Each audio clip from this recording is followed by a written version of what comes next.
শোনা, তোমার মা বাবা এবং তোমার বোনের অনেক খেয়াল রাখছি আমি। এতটা যত্ন নিচ্ছি যে ওরা এখন খুশিতে হাওয়ায় দোল খাচ্ছে। তুমি তোমার কাজ মন দিয়ে করো, কোনো টেনশন করো না। আমি বাড়ি থেকে এত দূরে থাকা সত্ত্বেও আমি নিশ্চিন্তে আছি। তুমি আছো তাই আমি জানি তুমি সবার খেয়াল রাখবে। আমি না থাকলেও আমার মা বাবা বোনের খেয়াল তুমি ভালো করেই রাখবে, আমি ভালো করেই জানি। তাই আমি কোনো টেনশন করি না। তোমার মা বাবা বোন আমাদের বিয়ের পর 2 বছরে আমাকে যে ভালোবাসা দিয়েছে, এখন আমার কর্তব্য সেই ভালোবাসাটাকে সম্মান রেখে তাদের সেই ভালোবাসাটা ফিরিয়ে দেওয়া। আরে সেই সব তো বুঝলাম, আমার ছোট্ট বোনটা এখন কি করছে? তোমার ছোট বোন যা দুষ্টু, ও যে কোথায় লুকিয়েছে অনেকক্ষণ থেকে খুঁজছি, খুঁজেই পাচ্ছি না। হয়তো আমার সঙ্গে লুকোচুরি খেলতে খুব ভালোবাসে। ও ছোট বোনকে খুঁজছো? বোনের সঙ্গে তোমরা লুকোচুরি খেলছো? আচ্ছা ঠিক আছে, তাহলে তোমাদের ডিস্টার্ব করবো না। আচ্ছা শোনো না, বলছিলাম বোনকে খোঁজা হয়ে গেলে আমাকে একটা ফোন করো তো। অনেক দিন থেকে ওর সঙ্গে কথা বলি না, ওকে খুব মিস করছি।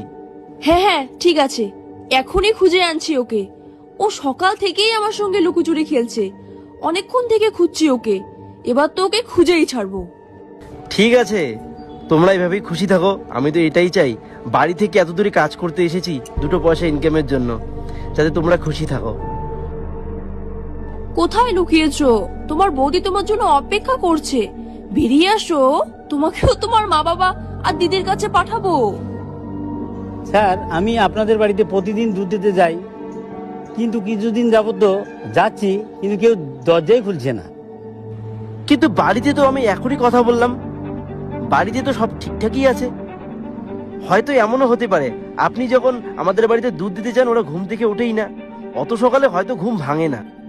স্যার, সকালেও গিয়েছি, দুপুরেও গিয়েছি, এমনকি বিকেলেও গিয়েছি, কিন্তু কোনো সময়ে কেউ দরজায় খোলেনি।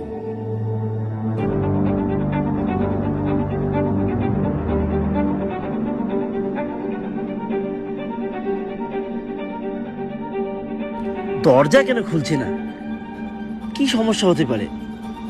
আমি তো কিছুই বুঝতে পারছি না এসব কথার মানে। বউয়ের সঙ্গে তো এখনই ফোনে কথা বললাম, ও তো বললো বাড়িতে সব ঠিকঠাকই আছে। এখন আমি এত দূর থেকে বাড়ির সঠিক খবর কিভাবে পাবো?